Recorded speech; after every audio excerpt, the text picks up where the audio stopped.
Yeah.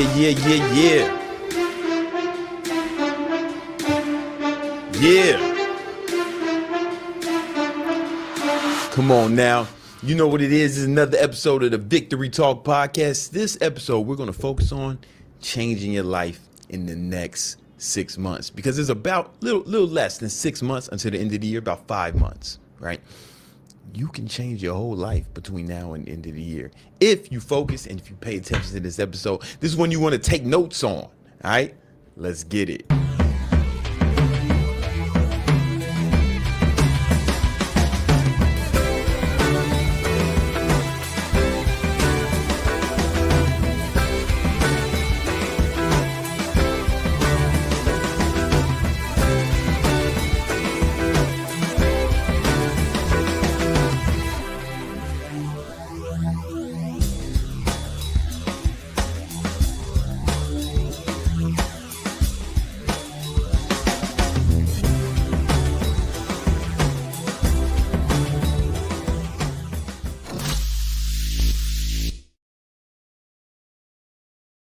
This is the Victory Talk podcast, all right? This is another episode. This is episode 318. I am your host, Big Brandon Carter, King Keto, Gymnasium Jesus, Unctimus Prime, the Southside Savior, all right? And, man, we got an amazing show today.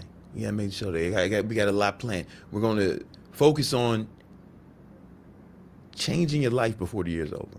Right? No matter how much you fucked up this year, even if you bullshitted the whole year away, I promise you can change your whole life. Right? And that's what this episode is going to be focused on. In the 3 areas that matter: health, wealth, and relationships. We're not even really going to talk about relationships that much, because if you get in great shape and you get a bunch of money, the relationship shit kind of takes care of itself. That's been my experience and the experience of damn near every successful guy I've ever met. All right? Even motherfuckers who are like bad people, they still be able to figure it out. You know what I'm saying? We'll worry about your personality and shit later. All right. Let's worry about stuff that's lower on the hierarchy of needs. All right. Getting money. But we also going to talk about how to we're going to talk about getting some money in the market. Lots been going on in the stock market. So we're going to bring on Young Candlestick to talk about those things with you. All right. And we're going to talk about building your business. Man, it's going to be fantastic.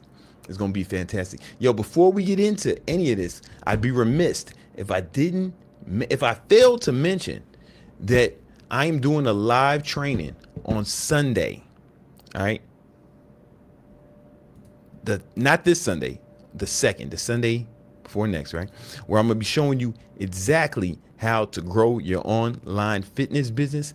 I have taught over 15,000 people how to grow successful online fitness business, and I'm gonna show you how you can start making an extra $300 to $500 a day as an online trainer. And we're going to use and I'm gonna show you how to use AI to do it. I'm gonna show you how to, and when I say AI, a lot of times I talk about how you can, I'll make some videos about, making AI versions of yourself and all that, but that's not like the best use case, right? The best use case is using AI to research topics, to do research that used to take me hours, doing it in minutes.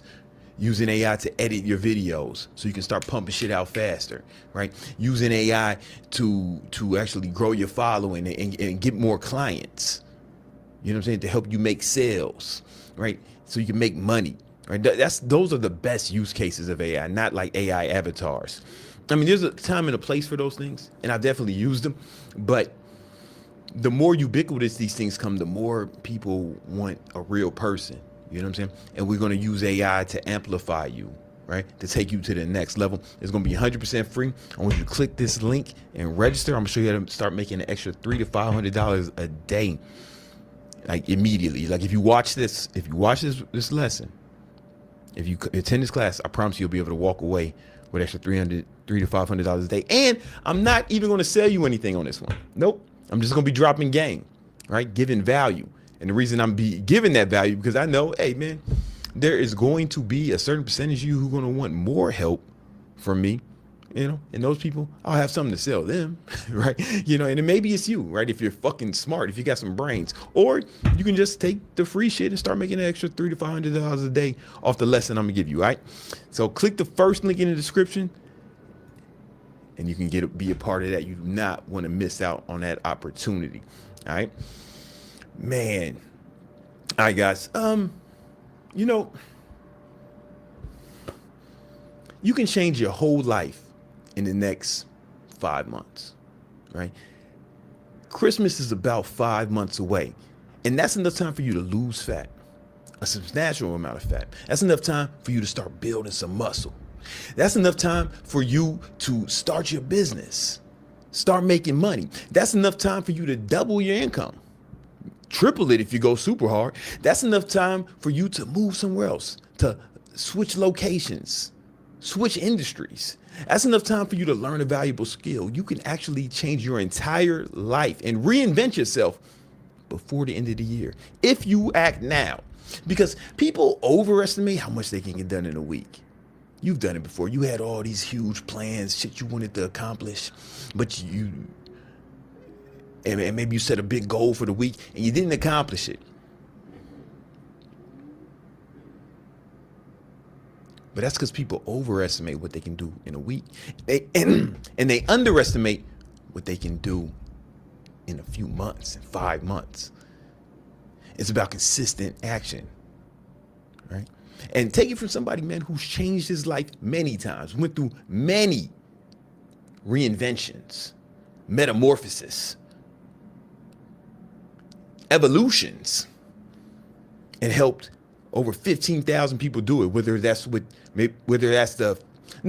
and I've helped thousands of people do it. Whether it's the thousands of people I trained as an online trainer, helped them get in the best shape of their life, or the 15,000 people I taught how to grow successful online fitness businesses themselves. Or all you freeloaders who just come here and watch the free content. Yeah, I've helped you too. And I'm happy to do it. I'm happy to serve. So I'm gonna give you the 3 things you need to change your life by the end of the year. Before we change anything, we gotta be able to control ourselves. That's why we're gonna start with the body. If you can't control your own body, then how you gonna control the outside world? How you gonna manipulate your surroundings and the things around you if you can't even control yourself? Now, I know there's some people who are fat as shit who are successful, but at what cost? At what cost? Elon Musk has a lot more money than me, but I wouldn't switch places with him. That man's built like that man's built like the Stay Puft Marshmallow Man. Elon Musk look like he's Milton.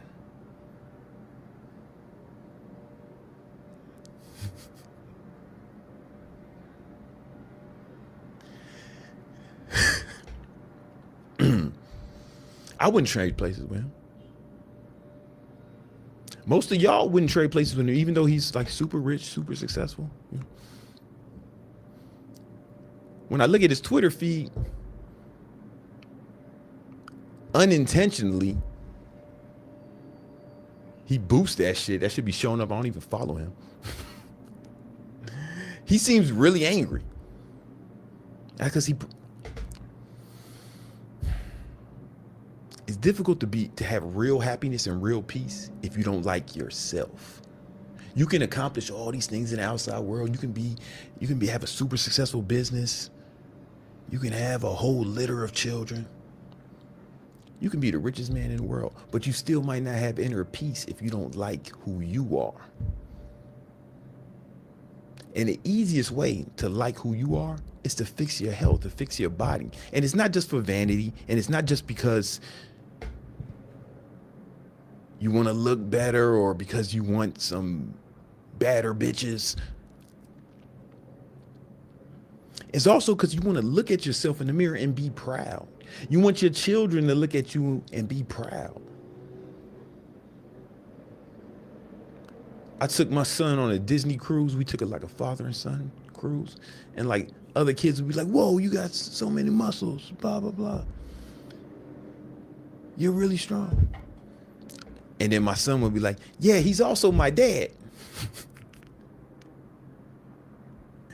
I thought it was pretty cool that he took pride in his dad. And then my son be wanting to work out. He wants to do sit-ups and push-ups when I'm around.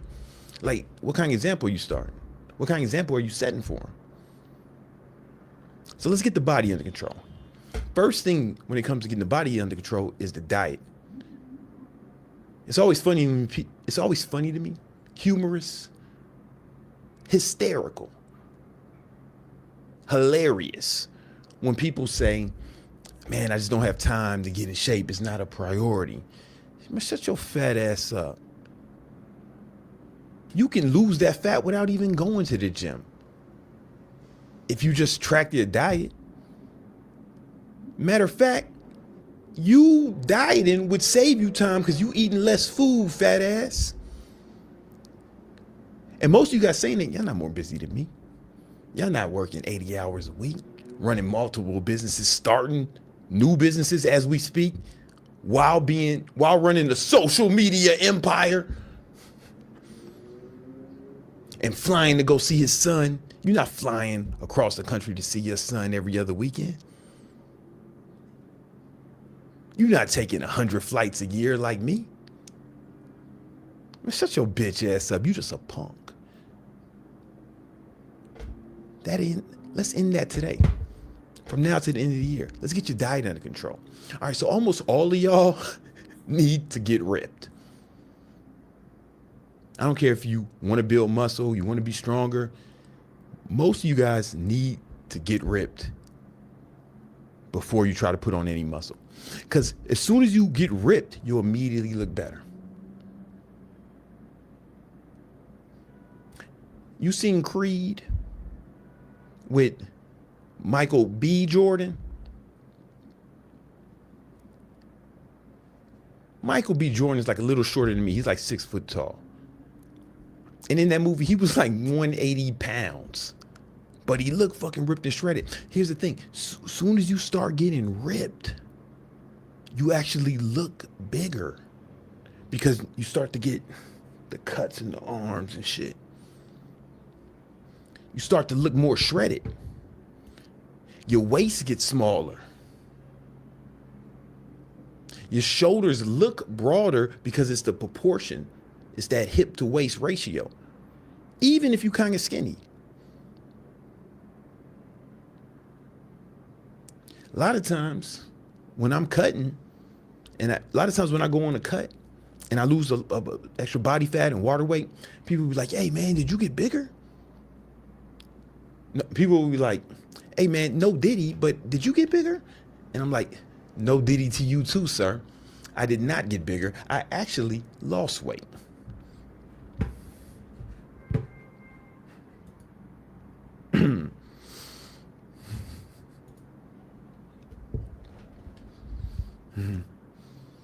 Because getting cut makes you look bigger. It makes your muscles look bigger because you start to get all this shit. You start to get, look at I got veins in my shoulders, motherfucker, right? Even if you're skinny, you'll look better. Brad Pitt was like Brad Pitt is like 5'7" or 5'8". You seen him in Fight Club? Motherfucker was like 170 pounds. Sure, he ain't look like C-Bomb, but he looked impressive. Cut first. Let's get lean first. And then you can bulk. Do not bulk if you kind of fat. Because if you put on 5 pounds of muscle, which is not an easy task. If you put on 5 pounds of muscle, one, is going to take you longer because putting on muscle is a longer process biologically than losing fat. Like putting on muscle, the muscle fibers have to tear and then they have to grow actual new muscle cells. Like on a biological level, it's a way slower process. But to lose fat is a quick process, right? The fat cells just shrink.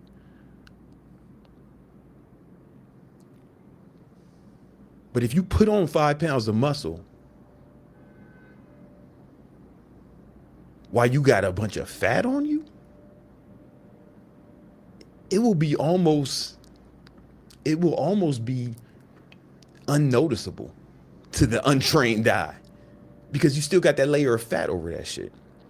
However, if you get lean, then put on 5 pounds of muscle, you will look majestic. I promise you, if you get down to 10% body fat or lower and then put on 5 pounds of muscle, you're going to look so much better than if you put 5 pounds of muscle underneath a bunch of fucking fat. So if you're skinny fat or fat skinny, if we want to be politically correct, cut first. Here's the game plan. Get as lean as you want to be.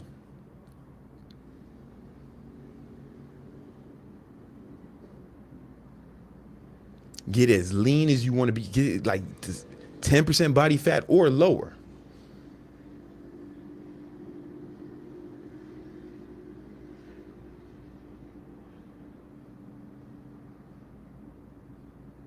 And then bulk. And then you bulk until you start to get a little, you're not as cut, you start looking a little flabby, then do it again. I do those. I oscillate between bulking and cutting all the time. I'm never doing nothing maintenance. I'm always either bulking or cutting.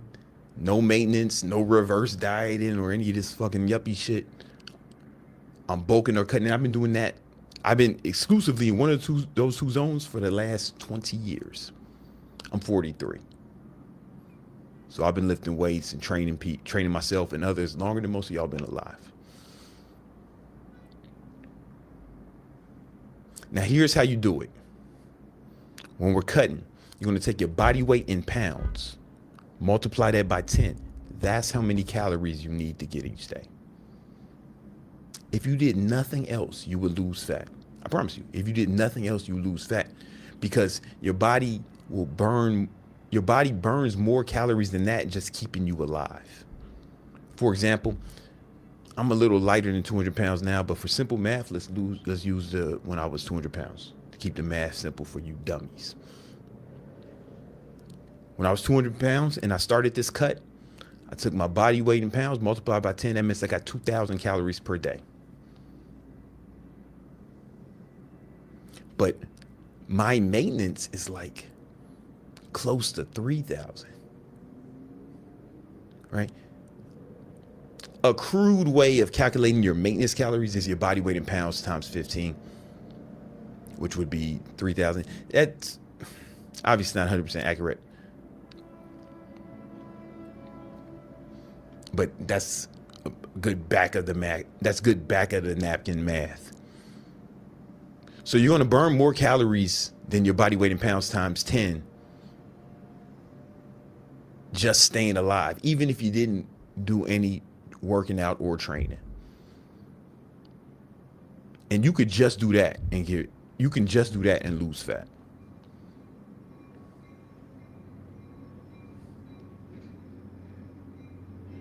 You also so we're going to take your body weight in pounds, multiply it by 10, and you want to get at least 1 gram of protein per pound of body weight. So a lot of times people will tell me, man, shouldn't it be 1 gram of protein times your lean body mass? No, I meant it just as I said it. And sometimes people think they're being intelligent. They really think, man, they think they're about to do something when they say this to me. They're like, so you're saying someone who's 300 pounds should get 300 grams of protein? Yeah, that's exactly what I'm saying. Yeah, that's exactly what I'm saying. And they shouldn't get less than, they should get 3,000 calories. That's their body weight in pounds times 10, and 300 grams of protein. Here's why.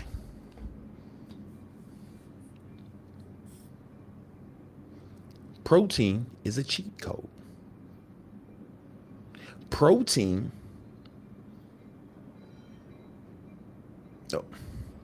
All food, when you digest it, it burns calories. But different macronutrients burn different amounts of calories. So when you digest fat, your body will burn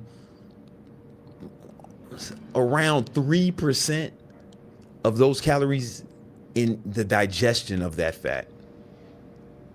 When you, now it's a little higher for carbohydrates. When you eat carbohydrates, your body will burn between 5 and 15% of the calories just digesting the carbohydrates you ate. But with protein, your body burns between 20 and 30% of the calories in the protein just by digesting it. So what that means is if you were to eat 100 calories worth of protein, your body would burn off 20% of, your body would burn off 20 to 30% of it, meaning you would only ingest and absorb between 70 and 80 of those calories. It's a cheat code. Eating protein is like a cash back card. You know, when you buy, it's like when I go to the Apple store. It's like when I go to the iStore and I'm buying a new Mac or the iPhone or whatever the fuck they got, and I pay with my Apple card, I get 10% cash back on that bitch.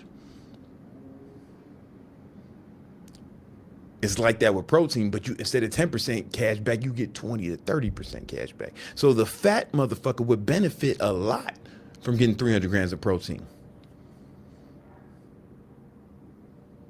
Motherfucker.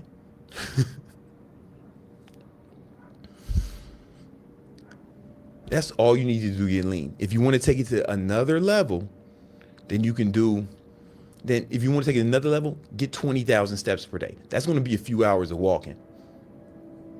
Get 20,000 steps per day.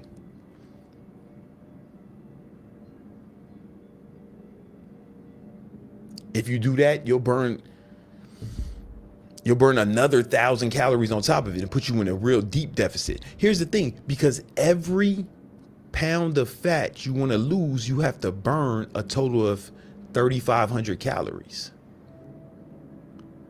So it's really about burning more calories than you consume. If you want to lose a pound of fat per week, then you have to be in a 500 calorie deficit every day for 7 days. That'll equal 3,500. The problem with these small deficits is they're too easy to fuck up.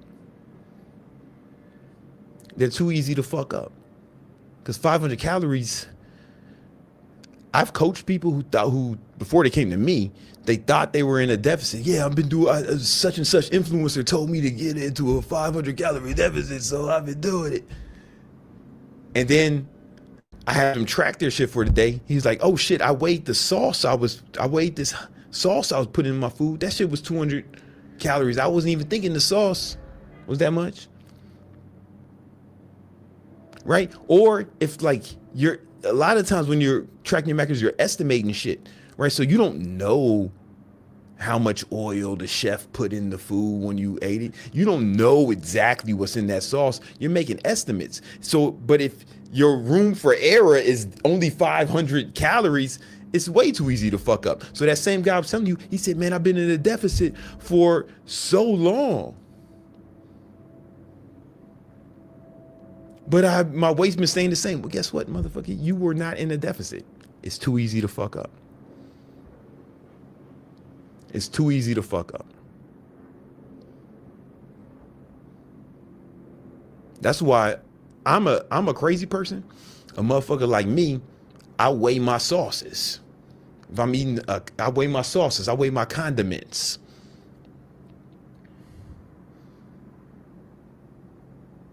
You ain't got to be as obsessive as me, but you got to do something, bitch, nigga. You got to do something.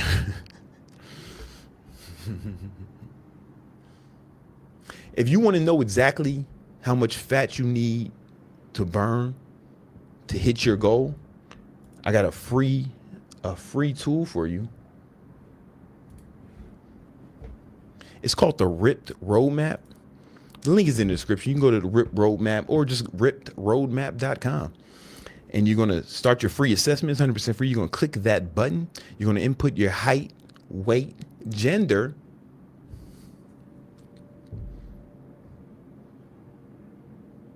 I came up with some jokes right there, but I don't want to get canceled. Then you tell it what your goal is. And then you can upload a photo of yourself so the AI can estimate your body fat percentages. And then it'll tell you exactly what you need to do to accomplish your goals. It's going to give you your exact macros and calories to hit that goal. And the cool thing is the protein and the calories will stay the same, but you'll be able to adjust the fats and carbs. Because here's the thing, I don't care what you do with your fats and carbs. That's why I only gave you instructions for calories and protein. Because when it comes to body composition, those are the things that are really important. Some people like high carbs. So you'll be able to, there's a slider in there, you can move the slider up all the way up to the high carbs. It's going to lower your fat, right? Because you only have so many calories. Or if you're like me, you like low carbs, move the slider all in the other direction. It's going to bump up your fats. I'm agnostic about this shit. I've been keto for 11 years in a row. But there's tons of people who are in great shape who eat carbs. Tons of carbs, mostly carbs, right? And they're in great shape. It's all good. You guys can do whatever you want, all right? As far as that. But the protein and the calories is non-negotiable. And then do 3 or 4 full body workouts per week. How I recommend you do the full body workouts: pick 1 or 2 exercises per body part, focus on compound movements, and do 3 or 4 sets of each exercise. A lot of times when I say that, people will say, man, are those workouts going to take like 5 hours? No, motherfucker. Because you're going to do something else. You're going to time your rest in between sets. I wear my Apple Watch when I'm working out. And all I got to do is raise my arm. I don't even have to touch nothing. I'll be like, yo, set 90-second timer. And then when that timer goes off, boom, I'm back in my next set. Or if it's a smaller muscle group that didn't take a whole lot out of me, I'm like, yo, man, set 60-second timer. So I rest between 60 seconds and I rest between 60 and 90 seconds between each set. And I've been doing full body workouts exclusively for over 10 years, about 11 years in a row now. I have other videos where I explain why I feel like that's far superior. Just to put it in layman terms, splits were literally invented for steroid users. Before steroids were invented, all bodybuilders did full body workouts because protein synthesis, which is a fancy word for muscle growth, only lasts for about 48 hours. So if you're doing like a bro split and you're doing one body part per week, then you're missing out on 5 days of muscle growth with that, right? But if you work out every other day, you stay in a constant state of protein synthesis. But the reason they switched to a different protocol when people started doing steroids is because steroids drastically extends the amount of protein synthesis. So they thought it would be appropriate to kill and crush the muscle. And that's why they started getting like different results, right? So unless you are on anabolic steroids, I think that full body workouts are superior. There's tons of data to back that up. There's actual studies that show that it's superior. I even heard, I know a lot of guys, you don't believe me when I say it, man, but Jeff Nippert said it. Heard Jeff Nippert say it. Sometimes y'all don't believe me until you hear a white man say it. So I give you Jeff Nippert. I give you Jeffrey Nippert. All right? Anyway.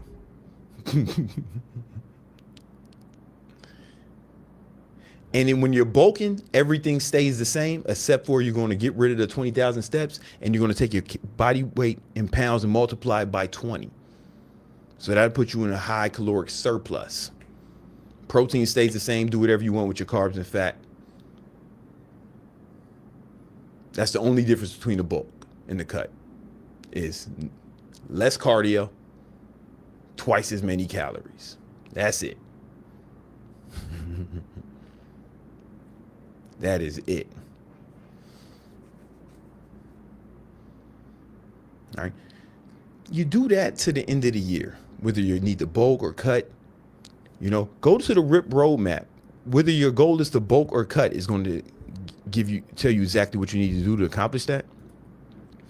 And it's going to tell you what you can expect week to week. right? After it does the assessment, it's going to tell you what you can expect week to week and give you like a roadmap. Basically, that's why it's called the RIP roadmap. It's going to give you a roadmap week to week. If you follow that plan, what kind of results you should expect. I built that free tool just for you. All right. Now that's just the body, but it's important. If we get that under control, man, everything changed. I've been a trainer for 27 years, training other people.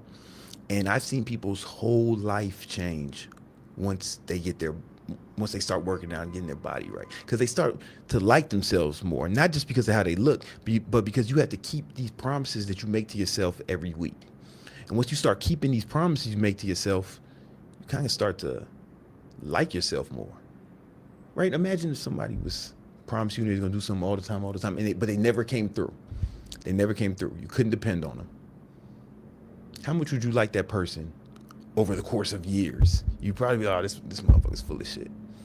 You wouldn't trust them. You wouldn't have no confidence in them. That person is you. And this is why we're doing the body first, because we need to change your mind more than your body. Yeah, it'll change your body, but it's going to do way more for your mind and your confidence than it will for your physique. And it won't even be about the physique change. It's going to be about how you feel about yourself, because now you're keeping the promises you make to yourself. You're actually proud of yourself. You can look yourself in the mirror, and know that, man, I said I was going to do this and I've been doing it. I've been staying consistent. And you got to make these little promises to yourself every day. And when you keep them, man, it's a feeling, unfortunately, most of y'all are just unfamiliar with, right? That's why you come to me and you say, man, how do I build confidence? If you don't have a lot of confidence, there's probably a reason for that. Probably because you haven't given yourself a reason to be confident. You follow this plan to the end of the year. Now you have given your reason. You have given yourself a reason to be confident. All right? Instead of just bullshit. You could just fuck around and fake it. Man, I'm just confident and start doing your best Andrew Tate impression and shit. But like, people with real confidence can see through it, because you actually have to put on an act. Like, real confidence doesn't have to say shit. It just is. But you can't exude that if it's not real. At least I don't know how to do it. Maybe if you're a trained actor, an Oscar-winning actor. But if you're that good at something, you probably got confidence in yourself, because now you got a reason to be good at something. If you were that good at acting or at fucking anything, you wouldn't have to fake confidence, because you'd be good at something. Which brings us to number 2.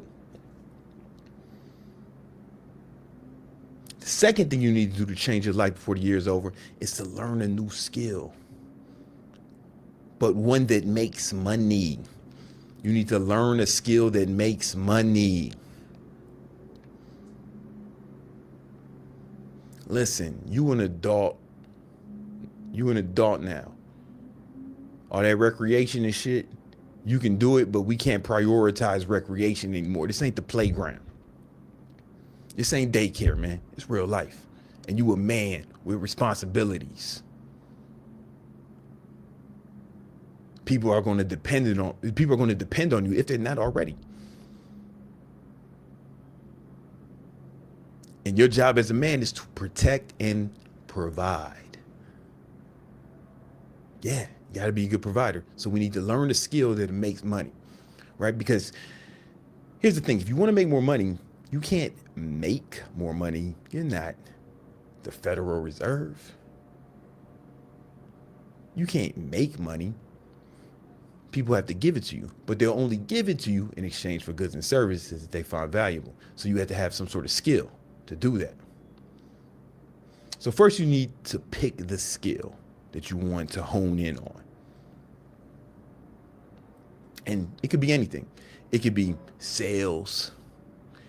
It could be copywriting, video editing, learn to run ads for people, content creation, appointment setting,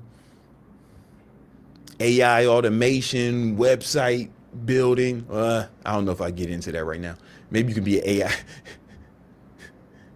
I can whip up a website that's fire in like 5 seconds right now. But you can do AI integrations for businesses, or you can learn online training. right? That's what I specialize in. I've helped over 15,000 people grow successful online fitness businesses.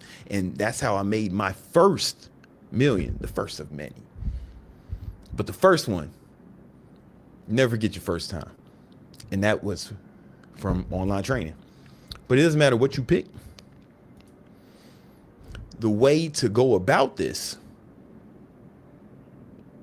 goes like this. So step one was figure out what skill you want to build. But it has to be a skill that can be bottled up into a service that people will buy. Because we want to start a service-based business. The reason we don't want to start a product-based business is because it's too much risk. For your first business, it's too much risk. Like I've had product businesses, I've invested in product businesses, but it wasn't the first thing I did, right? Because the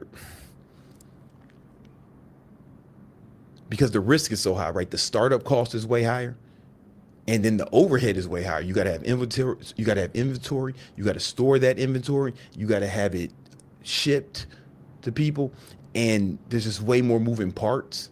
And there's a lot of things people don't think about with inventory. Like you have to buy the shit like way in advance. You have to forecast how much you're selling. You got to forecast how much you're going to sell, so you don't run out, but you don't want to have too much, especially if you have a perishable good. Because if you buy too much, that shit can go bad before you can sell it. So there's just a lot of layers here that you're probably not ready for if it's your first business. But a service-based business has a bunch of advantages. For one, it's a low startup cost. You probably don't need a bunch of shit to start a service-based business. You could probably do it from your home or do it remotely. It probably doesn't have a big overhead. At least when you're starting. Down the line, when you start hiring employees, and maybe if you get an office or if you grow this into a big thing, you can have overhead. But initially, it's probably just you. Maybe you can get some Filipino VAs or something. Maybe you got your girl working some shit, whatever. But initially, the startup cost is low. And the advantage of having low startup costs and low overhead is it's hard to fail. Because why do businesses fail? Businesses fail because they don't have enough money to pay their bills. But if your startup cost is low and your overhead is low, it's difficult to fail. With a product-based business, it's easy to fail because you got to put all the money into that product.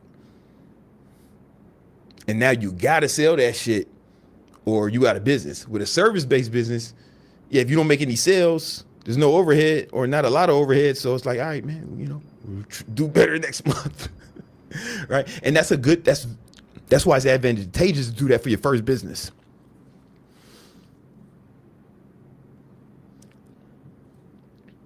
So that's step two. Start a service-based business based off the skill you built. Step three.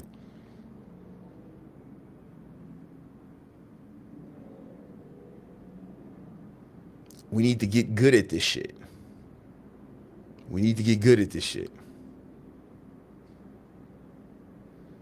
If you're just starting out, you're probably not good. So how do you get good? There's a few different ways to learn things. One, trial and error. That's the most difficult one. But you can learn from experience. It's just you're going to get punched in the face. You're going to fall down a lot. Cool. You can also get some books or podcasts or YouTube videos. And those are helpful. You're watching YouTube right now and you're getting put onto a ton of game. Of that, I assure you. Matter of fact, you're watching one of the best YouTube videos on the platform as we speak. So good on you.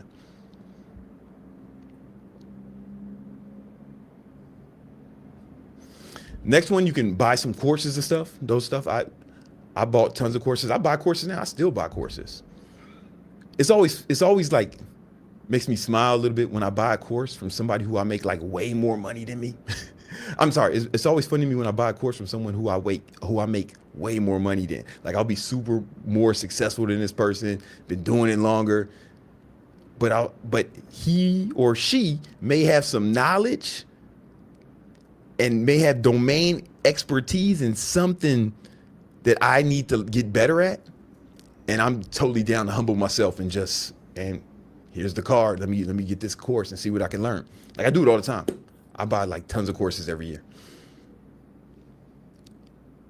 And here's the thing: when you approach a course, okay, well, what I'm about to say about courses is going to sound like the domain of the privileged, right? Because the money I spent on it is probably, it's not a lot of money to me, but it may be a lot of money to you. So a lot of times when people go into courses, they were like, they're almost going to it cynical, like, man, I better learn some more. I hope this works. I say, I hope this works. I hope this is good. I go into it thinking, oh, I'm gonna get something out of this. Like no matter what, even if it's some bullshit, even if it's a bad course, like I bought courses that weren't like objectively not good, but I went and found something to make it worth my money. Like it's just the way you approach it. And that's how I approach every book. I'm like, I've read some books that I didn't find valuable or that valuable, but I approach it like I'm gonna get something out of this book. I'm not wasting my time with this shit. There's something I'm gonna learn. If nothing else, I'm gonna learn how not to do this shit, how not to teach or how not to write. But I'm gonna get my money and time's worth out of it. So just when you're learning anything, approach it with that. It's kind of like when sometimes I hear people say, man, y'all went to college and I ain't even learned nothing. You know that's your fault, right? Like you know that's your fault. That's 100% your fault. That's not a flex. You picked the college. You picked your major. You picked your classes. If you didn't learn anything, that's your fault. That's 100% your fault. Every one of those decisions was made by you, young man. At any point, you could have switched teachers, changed classes, changed majors, switch schools. You had the freedom to do that at any point.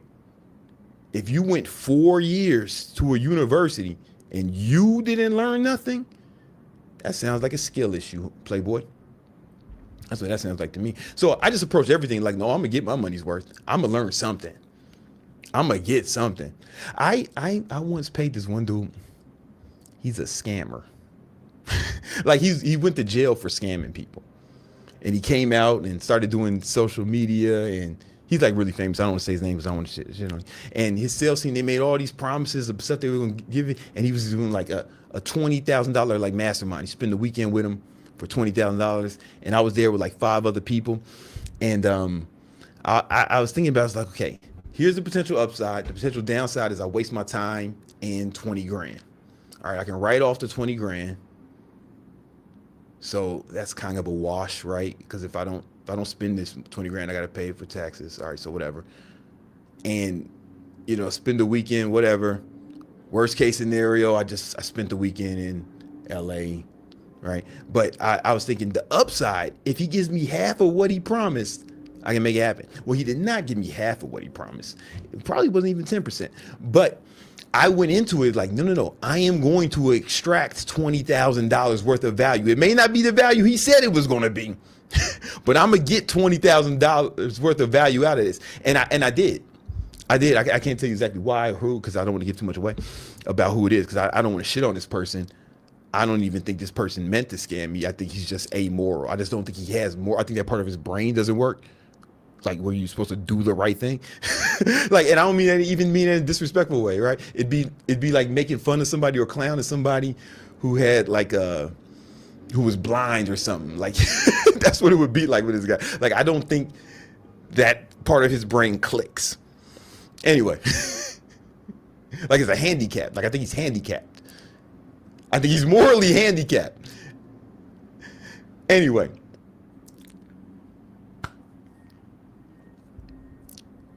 Good dude though. I mean, fun dude to be around. Cool guy. I got $20,000 value, but some of the other people who attended, we became friends, and he was hitting me up after. They were hitting me up after. Oh man, they didn't promise. They made all these promises. Like, I just like, listen, guys. his reputation precedes him. Like, did y'all not? Are y'all surprised are you guys surprised that the world famous scammer scammed us? Like, seriously. Like, is that, you didn't know what you was getting into?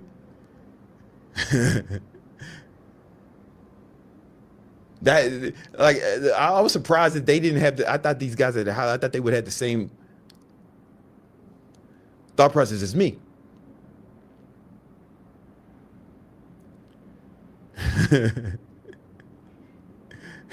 That would be like a guy sleeping with a prostitute and be like, man, would you believe she slept with me one night and then she slept with another guy right after, like a few hours later? Can you believe that? I was like, yeah, man, that's what, yeah.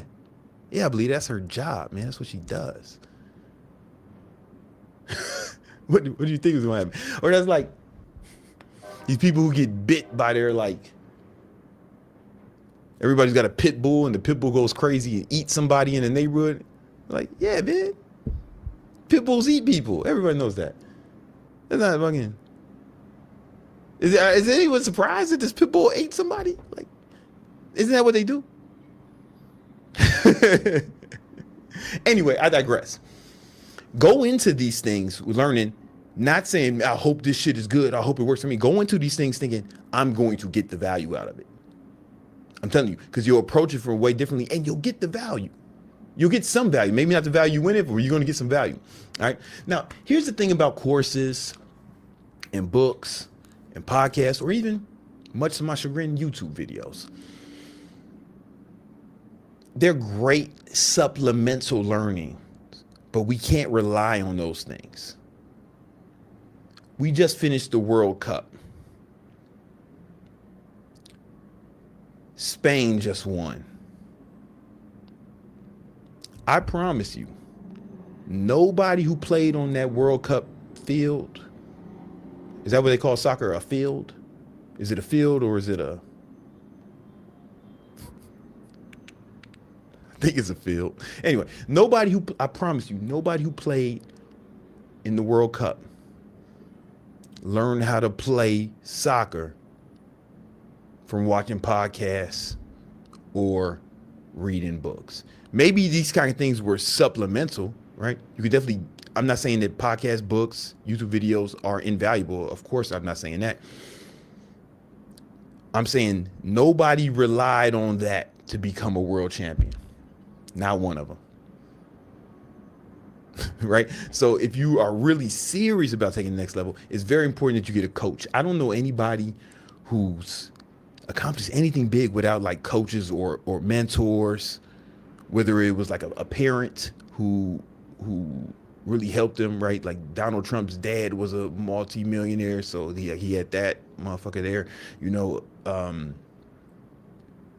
Michael Jordan had mad coaches. He had the whole Chicago Bull staff, but then he had Phil Jackson, but then he went and hired Tim Grover to coach him because he kept getting beat by the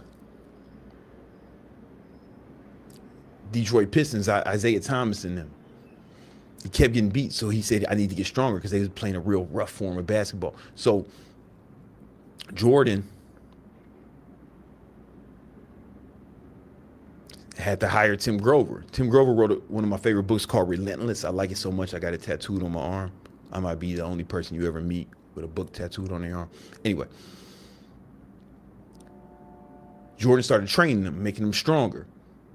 Next thing you know, 6 championships. Kobe got his ass whipped. He wasn't strong. Kobe Bryant was shooting air balls his rookie year, right? He just wasn't strong enough. He didn't have enough conditioning. When Jordan retired, he said, yo, what should I do? He said, yo, go hire Tim. Tim came and coached Kobe up. You know how that worked. You know how that worked out. Five more rings. Tim also coached D Wade from the south side of Chicago like me. You see how that worked out. There's a statue of him right over here across the street. You know what I'm saying? All the pros, all the best people who really excel get coaches. Like there's a reason when you watch Star Wars and Luke Skywalker, he was like the man. He was nice on his planet. He was nice with the space magic. Like he was real good at space magic, but he wasn't good enough to kill his dad, which was the goal of the movie, right? I think. I don't know. I ain't watch it because I ain't a nerd, but like from what I understand, that was the goal of the movie. So his man's Obi-Wan, who was his coach anyway, said, yo, man, you need to see the big dog, someone higher than me. He took him to Yoda. And then you see it happen, man. He start training in the swamp with Yoda. They ain't tell us how long he was there. But he's out there, Yoda teaching him how to use the space magic. Next thing you know, again, Luke been fucking with the space magic most of his life. But he went and he got it with his mentor, spent some time with him. Then he came out, he was nice with the space magic. Was able to kill his dad, fuck his sister, save the universe. I want you to understand, even in a Hollywood movie about green monsters teaching people space magic, they didn't make it so ridiculous that Luke just figured out how to be the best in the world on his own, right? Because that's not a thing. That's not a thing. So you should get a coach, man. If you have opportunity, get some sort of coach. Maybe it may mean that you have to pay someone. Like I prefer to pay people because then they take it more seriously. But even if it's just working for somebody, working underneath someone, pause, doing internships, whatever you got to do to learn. If you want to learn how to grow your online fitness business, I'm actually doing a live training on Sunday, March 2nd, where I will show you exactly how to make an extra $300 to $500 a day with AI as an online trainer. I taught over 15,000 people how to grow successful online fitness businesses, and I made my first million as an online trainer. If you want to be next, if you want to learn how you can do it, click that link. It's free. And I'm not even going to sell you anything there, right? I'm just going to give you game. 100% free. Click that link. It's first link in the description. All right. Now, once we have the skills, next thing we need to do, once you've gotten proficient enough with it, next thing you need to do is to get some testimonials. Just because you got skills doesn't mean you're good enough to go get clients. So here's how you're going to get testimonials. So what you need to do is get testimonials first for proof that you can actually do the thing, right? So when you're going to get these testimonials, what you want to do is you want to hit people up, everyone you know, everyone who listens, post on social media, say you will work with some people for free, right? If you're doing online coaching, hey, say, man, I'm hit up everyone you know. Say, man, let me train you for free for a month in exchange for a testimonial. Start DMing your followers, the people you know online, post about it. Same shit if you're doing AI consulting. Let me work with you for free. Let me implement some AI shit in your business. If you're running ads for someone, say, hey, listen, man, I'm starting my ad agency. Can I please run your ads for free? Obviously, they still pay, but can I run your ads for free in exchange for a testimonial for you if I do a good job? If I do a bad job, it doesn't cost you nothing, right? You want to get at least 5 or 6 customers who will do this shit for free. I call this the testimonial harvest. And you're going to help them for a month. If you're an online trainer, here's a little cheat code. Try to get the fattest people you can find. Because the fatter someone is, the faster they lose weight. Because their body doesn't really want to keep all that extra body weight. It's like literally killing them, right? I remember once, man, I helped a guy. He was kind of obese. He was over 300 pounds. And he lost 75 pounds in 75 days, right? A pound of fat a day. Well, it wasn't a pound of fat. A lot of it was water weight too, right? Without even working out. We didn't even have him working out because he was too big to work out. It wasn't like 10,000 steps. He's too big for that, man. His fucking cankles will crumble with that shit. Yeah, we had to get him down like over 100 pounds before we could start. All right, man, let's incorporate some walking. You know what I'm saying? Like, but anyway, You lose the fatter people are, the faster they lose fat. Just keep that in mind. Right? But if you're some other business, man, just get some people who will work with for free. All right? And then go super hard to get them good results, because the future of your business depends on it. So once you get those testimonies, you work these people for a month, you got the fat boy skinny, or you got the person, or you got the company leads from your ad agency, or you helped a few businesses implement some AI automations to save them money. Get the testimonial from them, and then those, you're gonna start posting those everywhere, along with your other social media content, right? And that's how you'll start getting real clients based off your testimonials. And here's the thing, the people, so their testimonials will get you new client, their testimonials will get you new paying clients. But also, here's what you want to do. Those people who did the testimonial harvest with you, you want to say,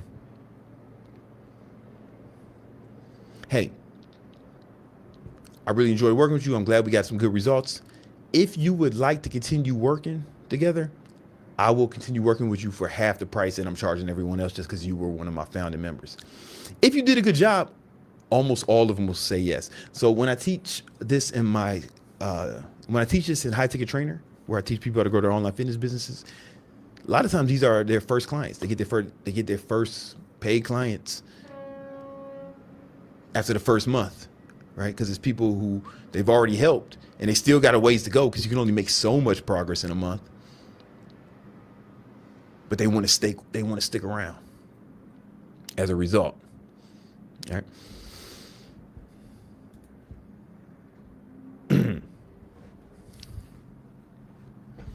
Now that we get that in order, we worked on your fitness and your finance.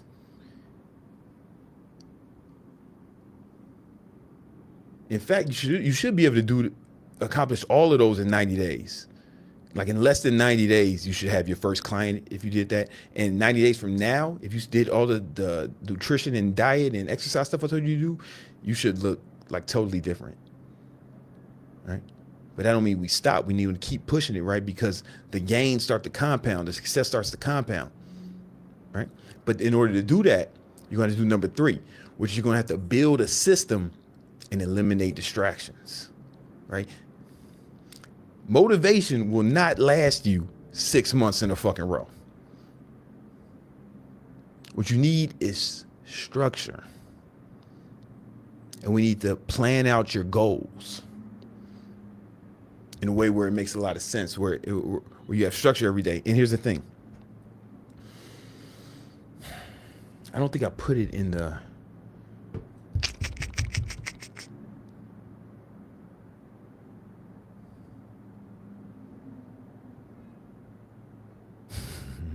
All right, so what we want to do is we want to set up specific targets for our goals. So we need to know exactly what kind of body fat we want, what body fat percentage we want, right? What income we want, what skills we want to progress in, right? And we need to be super specific.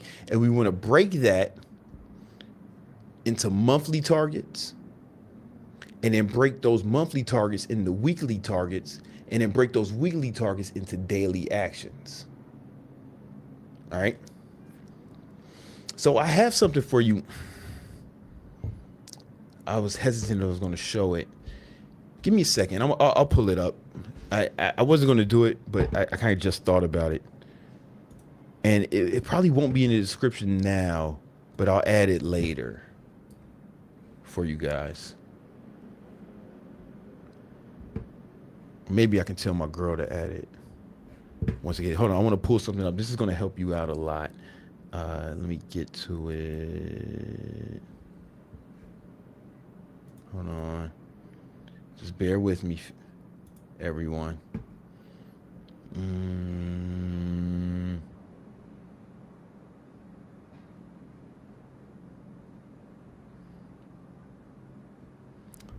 Let me see. One second. I want to make sure. I want you to have this. I should have had it ready. See if I can find it. All right, all right. I know where I can find it.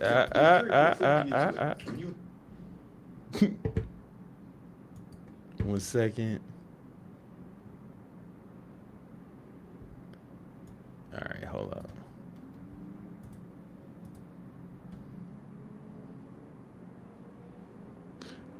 All right, I think I got this. Give me 1 second. No, that's not it. We're almost there, fellas. All right, so this is what I'm about to show you is dummy data. It's not like real data because it's not somebody's real plan. But I'm gonna put this in the description. Maybe I'll just put it in a comment right here. I think I can post it as a comment. And I'll get this in the actual description later. But it's called the Victory Vision Planner. I don't know if it's gonna show up. But what it is something I built a while ago to help you actually accomplish your goals, right? So what you want to do is, it's a free Notion template. It's 100% free. And how it works is each one of these columns should represent one of your goals. All right. Each one of these columns need to, whatever goals you set, that's the columns, right? And then in each one of these columns, in these columns, you'll have every step to every goal, right? So let's say that you wanted, let's go with this one, build 100K subscribers on YouTube, right? So one of the steps may be to analyze 3 to 5 competitors. You put that step in there. This is like old. I made this long ago. And then you make sure it has a date on it, right? Because we want to put dates on each one of these. And the cool thing about this is, well, I wonder if I can change this. Let me see. Hold on. You know what? I'm going to do this so I can change it. Hold on. I want to show you because there's something cool I want to show you. Give me a second.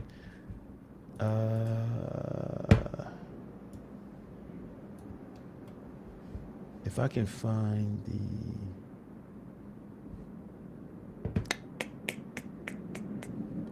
maybe I can find it in my Notion. 1 second.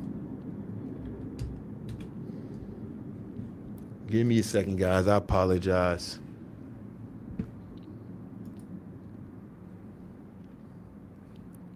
Yep. Let me just find it because I definitely want to change this. How do I search? Sorry about this, guys. Sorry.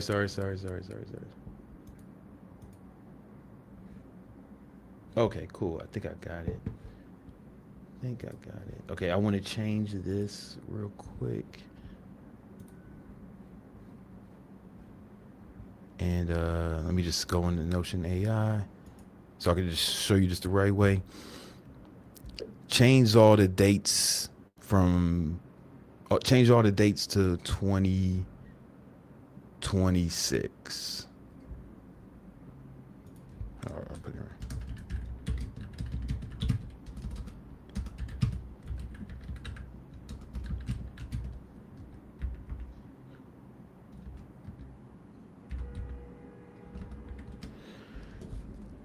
See if we can get this going real quick. See if it fixes it. Sorry about this. Give me a second, and then I'm gonna answer all the super chats too. I just want to get through this because this is like an important part, and I should have had it.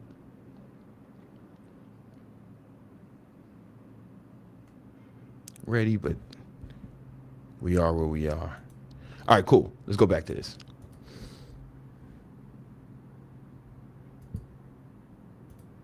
All right. So when you get this, what you want to do is every goal. Let's say you have a goal, right?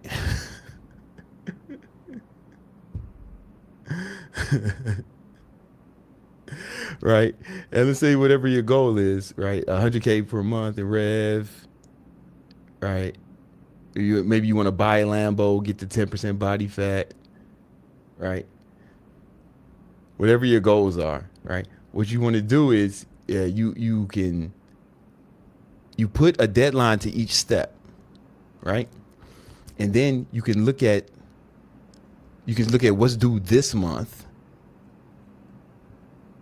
Is there anything this month? Hold on. or this week. It's nothing this week. You can put in table, right? Boom. And then, well, I thought I could show you the right thing, but it's nothing. There's nothing this month.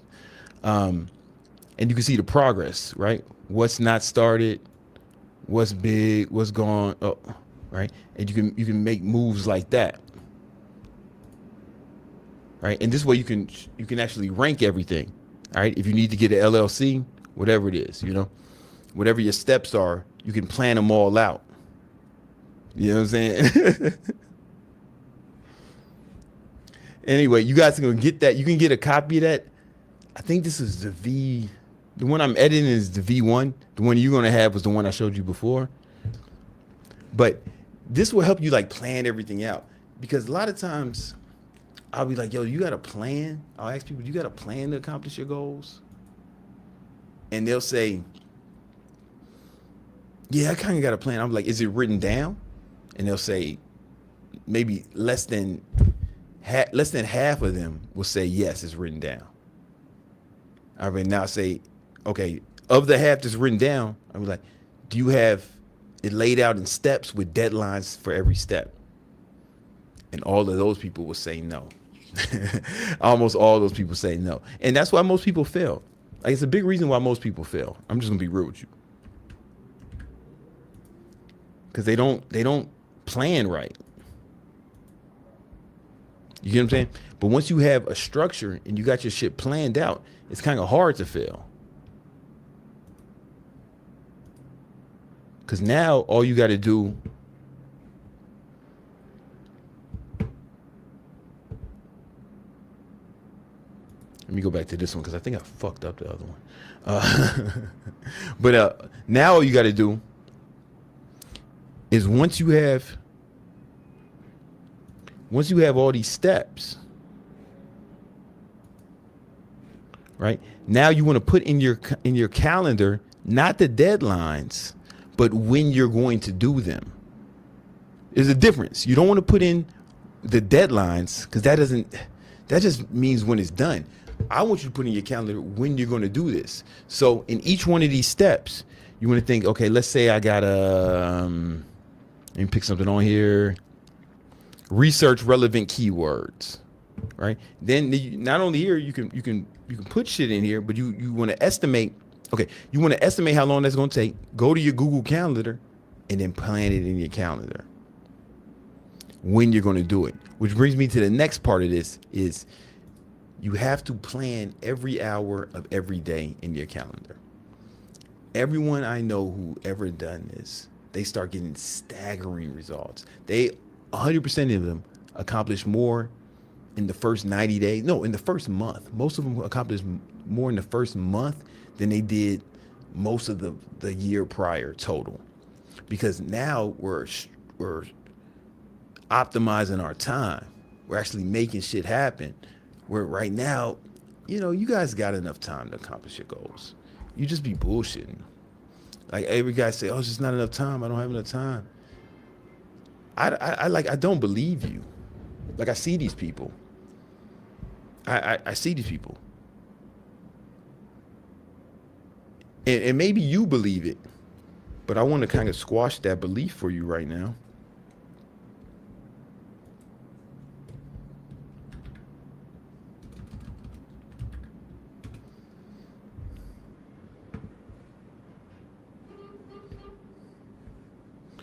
So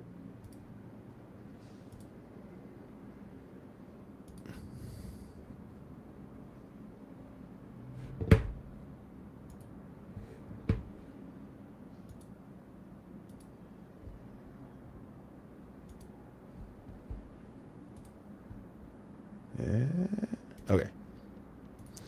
So if you're one of the people who believes they don't have enough time, here's what I want you to do, man. And every week, there are 168 hours. Oh, there are 168 hours in every week. Let's say you sleep 8 hours a night. A lot of people be like, "Oh man, I don't sleep. I don't sleep."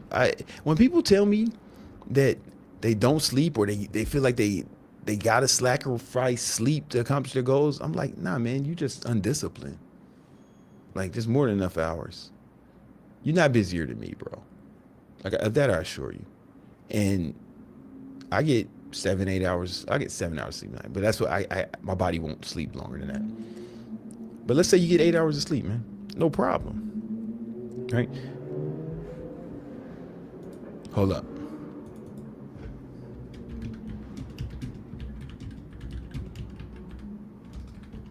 All right, I have to send an internal message from my team. All right. So it's 8 hours a night. What is that? 50. It's 56. 56. That's 56 hours, right? 8 times 7? I think so. All right. So let's say you sleep 56 hours per week. Let's say you work, you got to work.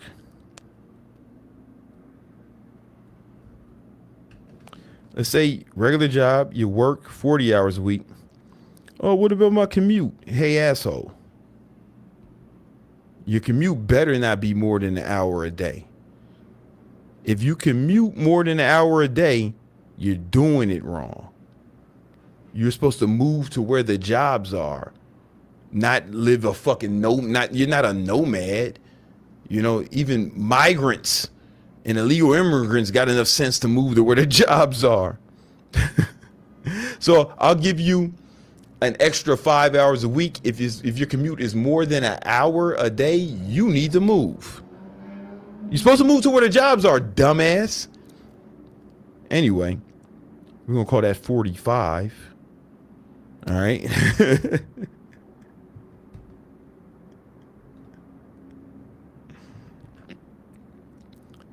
All right. And let's say you're spending time with your. Now let's say, oh, you got to work out, right? You got to work out. You got to work out, right? All right. So we'll say you work out.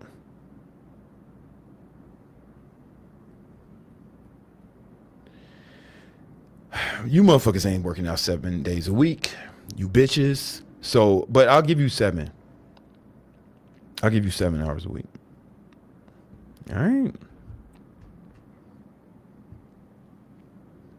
That's all. Oh no, you got to spend some time with your family. Right? I don't know how much time you motherfuckers spend with your family. It's always funny when people say, "Man, you got to spend time with your family." What about spending time with your family? And if you're a parent, I'll give that more credence. But a lot of you guys, you'll be in your 20s and like, motherfucker, you got kids? I'm like, no. And like, you talking about mommy? You talking about you need to spend 40 hours a week with your mommy?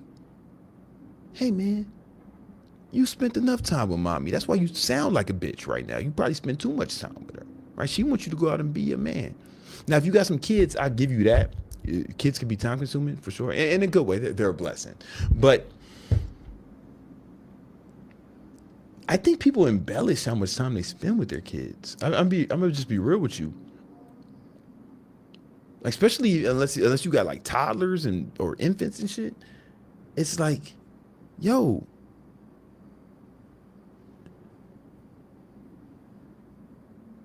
if you got middle school kids or even grade school kids, or teenagers, they don't have 20 hours a week to spend with your goofy ass.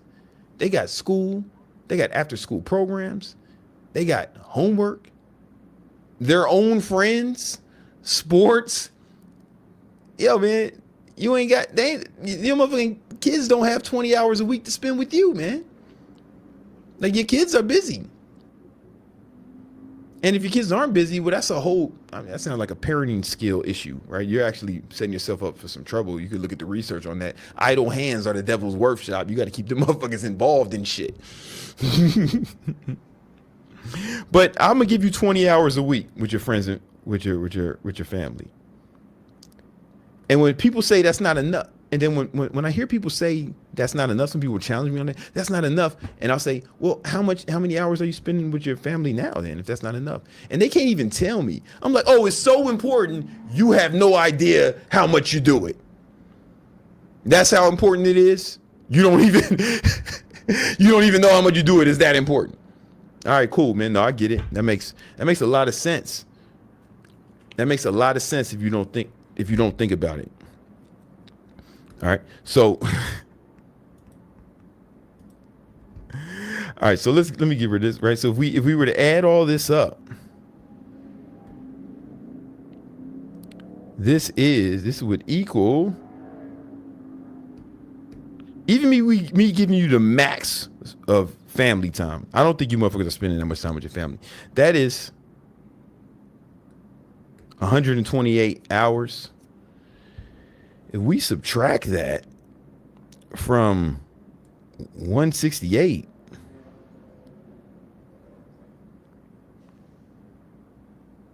right? No, let me write it the right way. Right? If we subtract that from 168, which is the amount of hours in each week, you know what that equals, right? Hey, asshole, that equals 40 hours. You got 40 hours of unaccounted time. And every time I say this, some fucking poor person, like 100%, you're poor if you're saying this. Like, you are not wealthy, you're not doing well for yourself, right? 100%. I know what you're going to say. You're going to say, man, what about using the bathroom and cooking food? You know, they'll start, man, what about using the bathroom? What about using the bathroom? Hey, listen, man, if you're spending 40 hours a week in the bathroom, brother, you got problems that are outside the scope of anything I can fix here on YouTube. That sounds like a condition, right? It sounds like you need medical attention, player. Like, I don't even know why you're here, man. You need to be you need to go to the pharmacy, a doctor. You need to see a specialist, right? Because these are the only four things a man has to do. Everything else is optional. Am I right? You gotta sleep. You gotta work.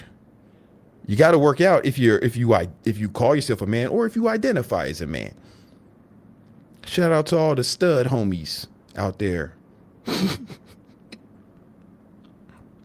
And you got to spend time with your family, right? Those are the only four things a man has to do. A man does not have to spend 40 hours a week in the bathroom. Now, ladies, maybe it's different for you. You know? I don't know what it's like to be a girl.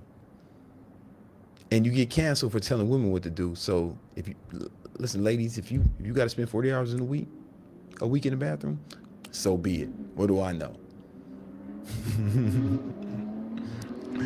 But this is all you got to do. And then they'll say something like, man, what about eating food? What about eating food? What about cooking? What about going to the grocery store? You know what? Hey, man. Bro, you know who else likes to eat food? Guess who else likes to eat food? Yeah, man. Your whole family. I promise you. I never met your family, but I promise 100% of them like to eat food. Every day. I bet they do it every day. In fact, most of your family members, most of them, they probably eat food multiple times a day. Yeah. Unless, of course, you're related to Keno Body. Then you can't eat breakfast with your family, right? But that's just one meal. He eats other meals, right? But yeah, you can spend some of that time with the family, eating at the dinner table, eat breakfast. What about cooking? Hey, man, bring your fucking family in the kitchen. Cook together with these motherfuckers. Black people do it all the time. I've never been a Caucasian man, but I imagine y'all would enjoy it too. I used to be a little kid. I wouldn't be cooking and shit with my mom, but I'd be in there at the kitchen table with some G.I. Joes while she was cooking. Watching a TV that didn't have cable on it. Moving the antennas so it... I'm old. Moving the antennas so I can get the after school cartoons.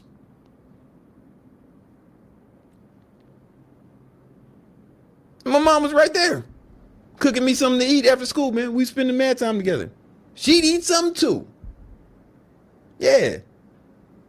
Yeah. Me and my mom used to eat food at the same time. Together. You can do that too, man. I promise you can. You know what? I don't want to tell you what you can and can't do. I don't know what you're capable of. Give it a try. It might work. It might work. You got to go to the grocery store? Well, check this out. Check this out.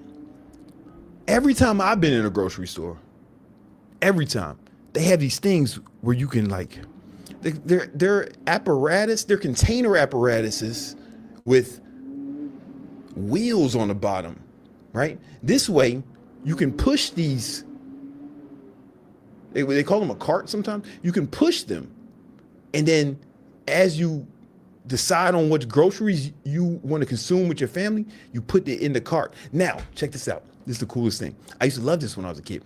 There's a part where in the front where you can push back, and it's made for the child to go in. You can take those kids to the grocery store too. They let them in there. I know it's crazy, but they'll let your child in the grocery store with you so that you can multitask with them, you know? All them chores you bitching and complaining about doing, you can do that shit with your family. I used to do it. Man, me and my mom used to go to the grocery store all the time. Yeah, man. There was a grocery store called Village Foods on right in Hyde Park, Chicago, right across the street from Kenwood High School. We used to go there all the time. You can do that. Straight up. You know? I say all that to say your bitch ass has an extra 40 hours a week, the equivalent of a full-time job, to devote to building your business. Some of you guys can do this exercise at home and it'll be like 100 hours. There's some of you motherfuckers, because some of you guys don't have kids. Right, so if you don't have kids and you're an adult, man, this shit can go down to like fucking 3, 4. You know what I'm saying? This shit can go down to 1. Right, call your mom on Sunday. You know what I'm saying? I just gave you 60 hours. But do this exercise at home, man. It's called the time exercise. And then here's the thing. And the reason this is important, the reason I'm harping on it, because this is where your life changes, guys. What? This is where you change your life. The problem is, up until now, you've been using this time to watch Horror Island. You've been using that time to play video games. You've been out here playing World of Minecraft. You've been using that time to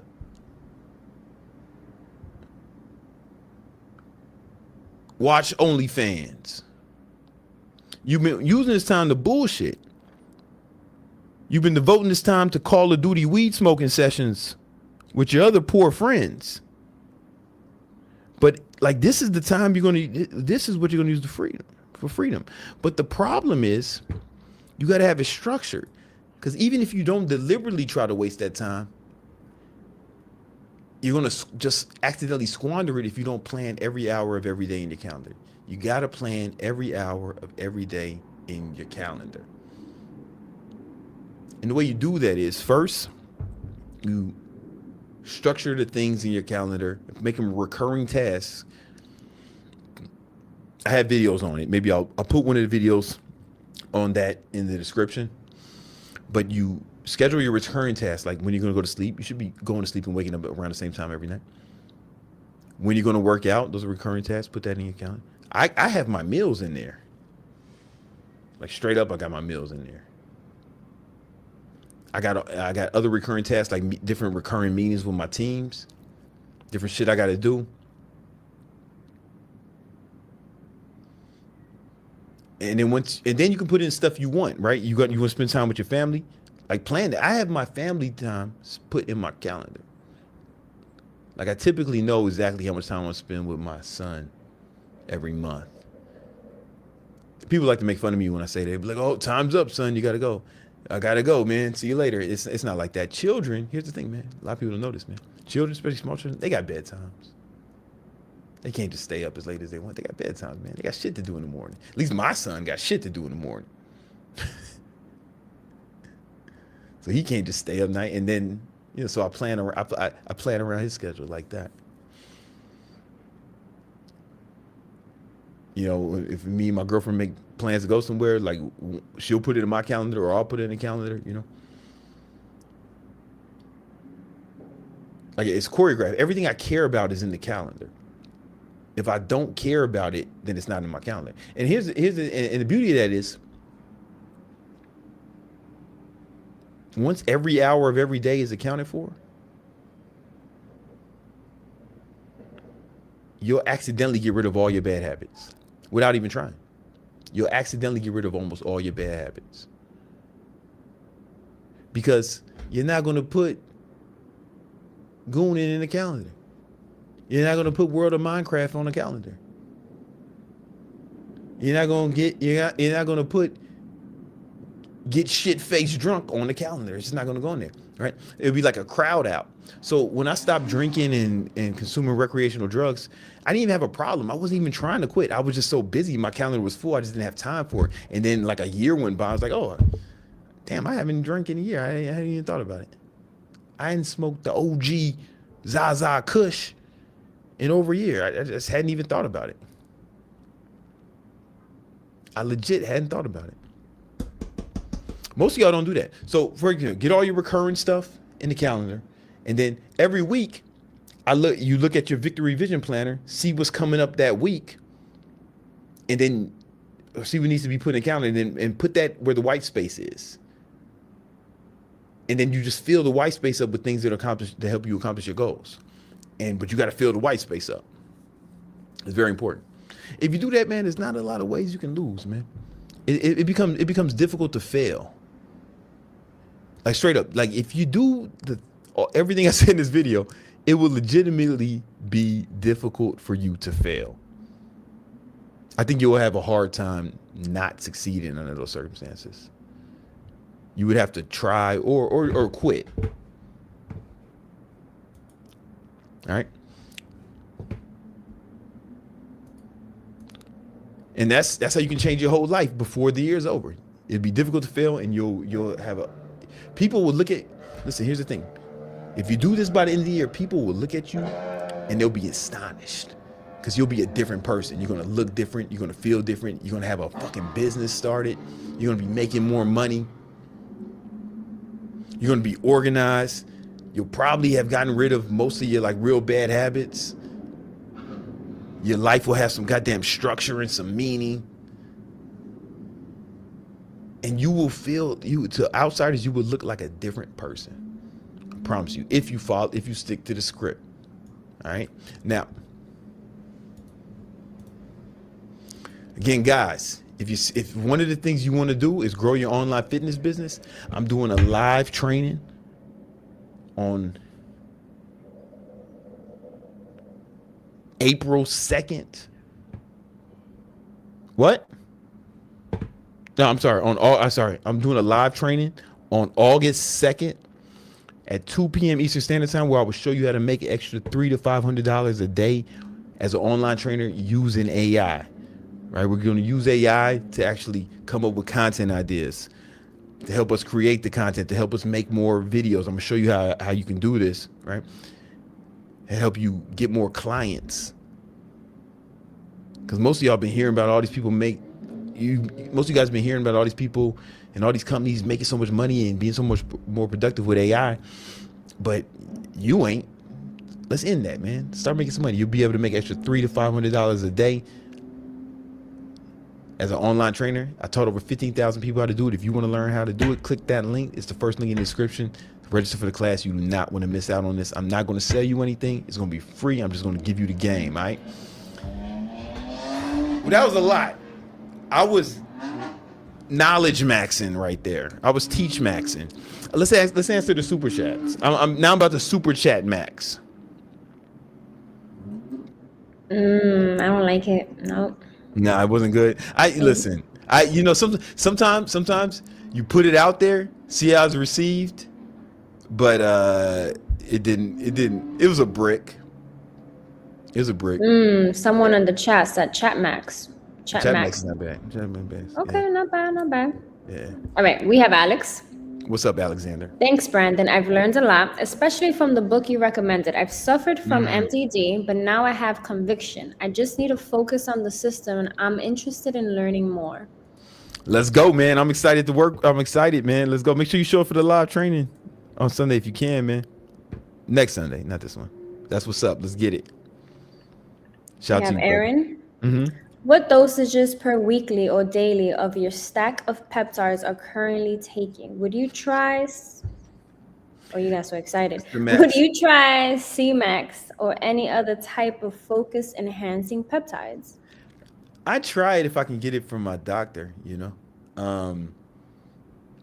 So first of all, man, listen, I'm not a doctor. I'm not telling you guys to do anything with no peptides, but yeah, I'm taking like 0.2. I'm sorry, 2.5 of trizepatide, and I don't remember the doses of the other ones off the top of my head. I apologize. I have it like written down next to it, but it's a lot to remember. I'm taking 5 different peptides, so I don't remember. I do remember that for whatever reason I remember the trizepatide is 2.5, but I'm about to lower it because I think I'm done with like the cut, at least the aggressive version of it. I know earlier I said I never do maintenance, but I might do maintenance for the rest of the summer. Like well, a version of it. I'm experimenting with. I'm running a different experiment for the rest of the summer. I might as well just tell you what it is. I'm getting way more protein than I need, and I'm gonna be eating around maintenance. And I want to see what effects that 300 grams of protein has on me for like 3 months in a row. So it's another experiment I'm running, but I think I'm gonna stay on the trizepatide because I like not thinking about food during the day. It's kind of liberating, but I'm gonna lower the dose because I need to eat 3,000 calories, which is around maintenance for me. It might be a little over maintenance, but as active as I am, I'll burn 3,000 calories during the day between my active calories and my BMR. So it's just an experiment. What happens at I do want to see what happens at maintenance with super high protein. What up? Disqualified dads. Yeah. Asks, where's Nima, big dog? Yo, Nima's on a secret mission. All right. And I don't know if I'm at the liberty to discuss it.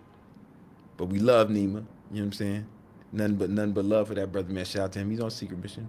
His seat is still open though. We haven't given up the seat. I ain't touched this shit. Like I'm waiting for him to come back. It's right here. All right. What else we got? We have 8058 system. It's not a super chat, but I actually enjoyed this. Okay. Says, love you, Brandon. Been here since I was 17, 28 now. What's your Nice. experience maintaining 9 to 10% body fat? How does it honestly feel year round? It feels great, man. It feels great. You know, it feels awesome. You know, like I'm gonna be honest with you. Not as much in New York, in Manhattan. I mean, not as much in Miami. In Miami, it's like normalized. Because there's like just a lot of fit people, like at least downtown Miami, right? There's like a lot of fit people, so it's kind of normal here. But you know, when I'm other places, it's not normal, man. Like kids come up to me, pause, no drizzy, be excited. You know what I'm saying? You know, when I was, yo, man, if a man did what I'm about to tell you, he would go to jail. But I would be on a subway in New York, and like women would walk by me, but then like grab my arm as they went by. I'm like, yo, I think that was a sexual assault. You know, but Yeah, it was. But I'm just saying, like regular guys ain't getting sexually assaulted like on a regular basis on the train. I don't think so. By women, right? And it's different, man. Like being proud of yourself. You know, as far as energy level is concerned, if that's what you meant, if you meant like on a biological feeling more than a sociological feeling, it's if you meant how does it feel biologically, that's fine. Like I don't feel any different than when I don't feel better being fatter. I just kind of hate myself a little bit. That's all. When I'm fatter. We have Pursue Excellence. Yo, BBC, when you doing the live Q&A again? Thanks, G. Oh, you talking about all Q&A? I've been thinking about getting that in. I've been busy.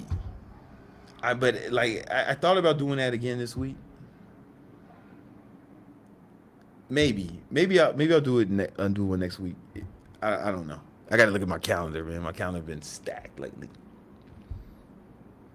Maybe before the webinar. Yeah, maybe I can see it. We have Track Transform. Hey, Okay. I put out around 50 TikTok videos. I'm stuck around 200 views, but my main concern is this. When I look who liked it, it's skinny teens. My vids are for fat men wanting to lose weight. Any advice? Should we see if what his TikTok is about? Let me see. Let me see if I can find this motherfucker on TikTok. Hold up. It's gonna be a lot for fucking 11-year-olds, right? But I'm gonna keep that there. Hopefully it's the same. Let me see if it's the same. Tick.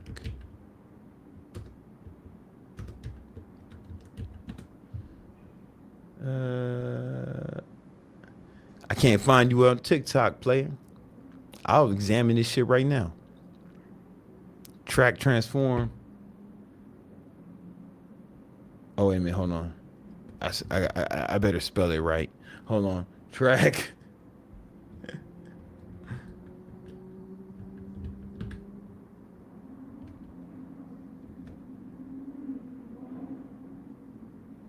Nah, I don't see it. Y'all see it? Put the shit in the chat, man. Oh, he might be gone. Cause that chat kind of came a while ago. I fucking do a social media audit. I do it all the time. I don't give a fuck. Let me see if what you say is true.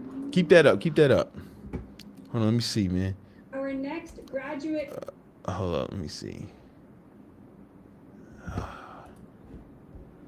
me try to search this shit, man. Why'd you put the TikTok in though, bro? Oh, I found you. All right, let's see what happened. What we got? Oh. All right. I don't know TikTok as well as I know Instagram. But first of all, if you all right, brother, so check this out. If you're going to be if you want to make money as a trainer, you got to be on.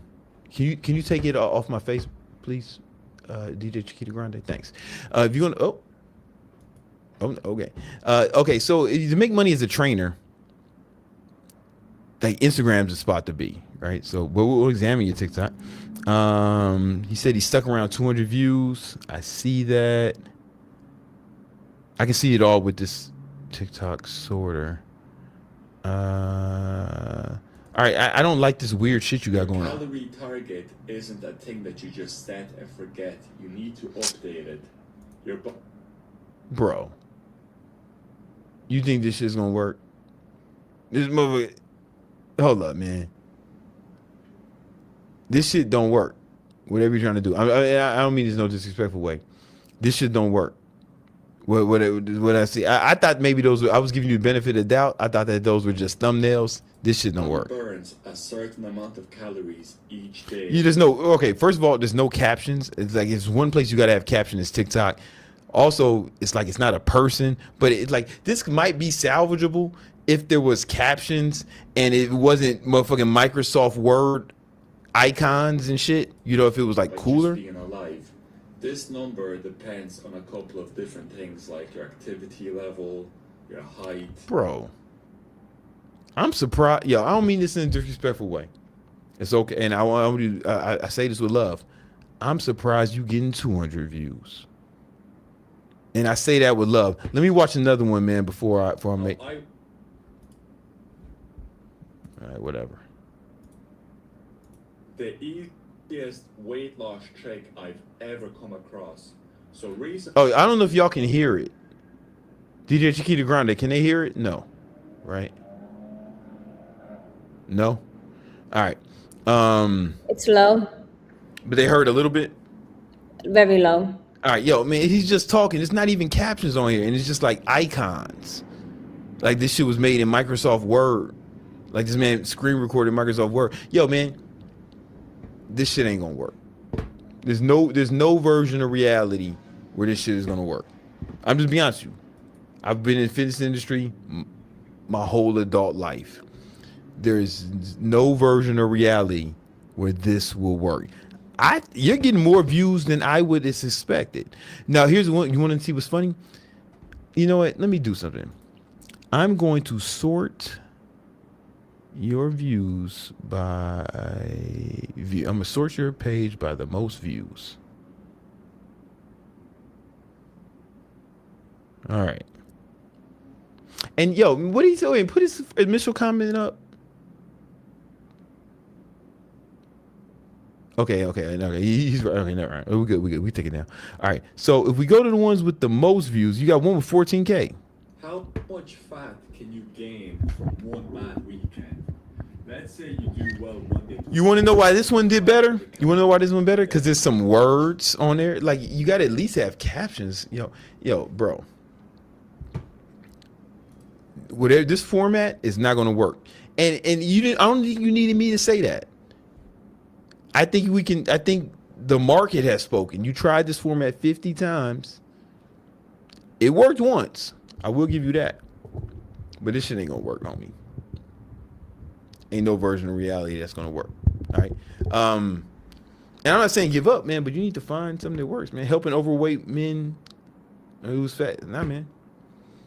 Listen, and I don't mean it in a disrespectful way. I just want you to know, like, this will not work. This shit ain't gonna fly. Not in 2026. All right. So so the advice I would give you, you need to find a format. And I ain't never seen nobody get it popping with faceless fitness content. I've never seen that shit happen. So if you do it, you will be the first. All right. So if you want to invent this shit, right? If you want to be a pioneer, then you can keep doing shit like this. But I never seen faceless fitness shit work. Never. There might be a YouTube page that made it work. One YouTube page. Small sample size though, man. I wouldn't rely on that. All right, what else we got?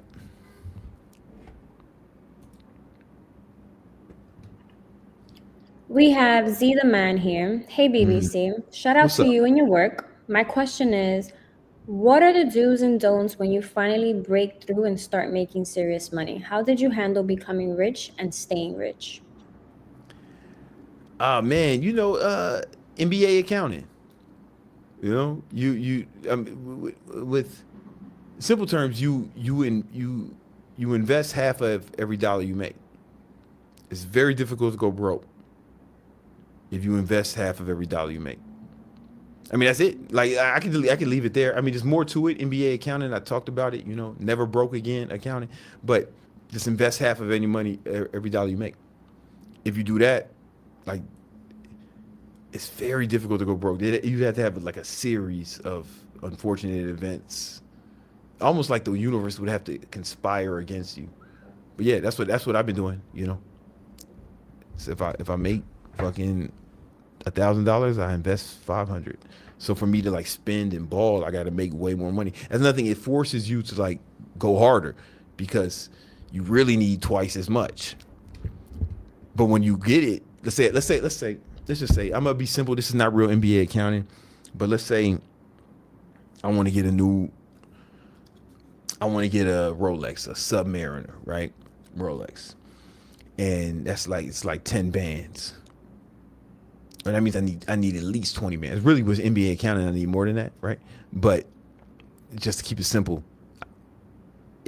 I need to get 20 bands. So one, I got to work harder, but then I get the shit. Somebody, oh, you wasted his money, but you don't know, man. I put another 10 bands in the, I'm sorry, I need to get 20 bands, right? Yeah. So I put another 10 bands in some investments, you know? That's the key. That's the main thing. Like if you do that, it's very difficult to not stay rich and then not keep getting richer because that money you invest starts to compound. So that works. What else we got? You have a whole video on it. I do. NBA accountant is what I call it. I wonder if you just search NBA accountant Brandon Carter if something comes up. I should have some SEO for that.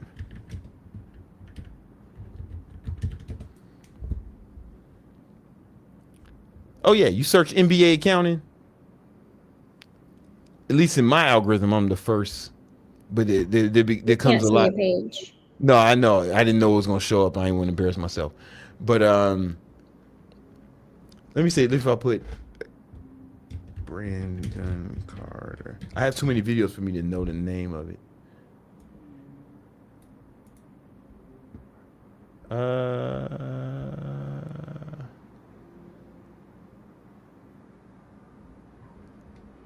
Let me see. What? Shit, I can't remember all the titles of my videos. It's on the internet, man. You'll find it one day. All right, let's keep going. One day is crazy. All right, we have Hydro.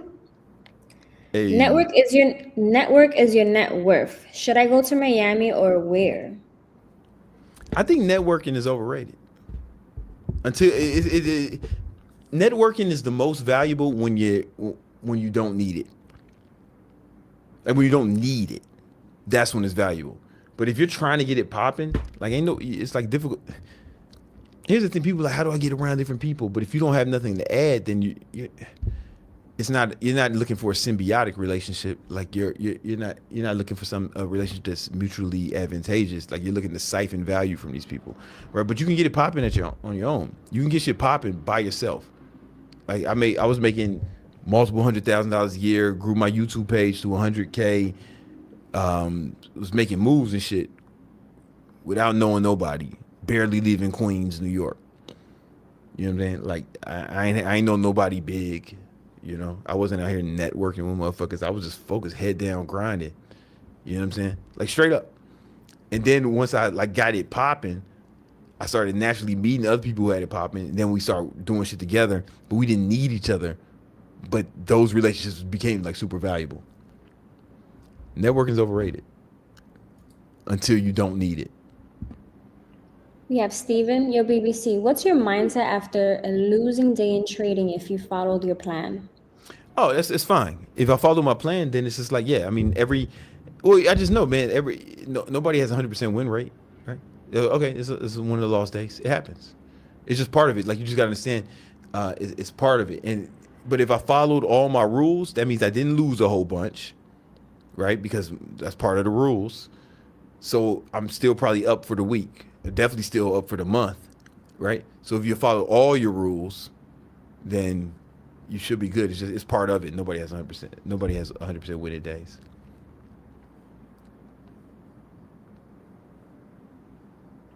We have Ben. Mm-hmm. We have Ben. Where to meet high net worth individuals like yourself for my street interview project, and what type of conversations and questions will you be interested in as a hypothetical viewer? I don't know. I think you should just copy questions. Honestly, man, I think you should just get a similar amount of questions from some other people who did that. You know, the dude who Hard Knock Life, that Hard Knock University or whatever it's called, that big page. Yo, he stopped me and my girl once years ago. He was just standing on the corner of Miami. He's like, "Oh, you're Brandon Carter." You know what I'm saying? Can you mind doing an interview? And I was like, "All right, no problem." I mean, that's how I did it. Every time I'm in one of those, that's how I end up in one. They just like literally just stop me in the street and shit. And and that dude, but he wasn't popping then, right? But now he's popping. You know what I'm saying? Yeah. I didn't even know that. All right. You was there. I wasn't paying attention. But if I'm not, so that was in the design district then. I'm gonna pull up the video. Hard Knock University, Brandon Carter. Let me see if I can find it. Cause it's like years ago. School of Hard Knocks. That's the name of the page. I'm tripping. I gotta share. Let me hold on. So this is 2 years ago. Like his page blew up. And this is the clips page. So I think it was more than 2 years ago. Because what came up is the clips page. Let's see.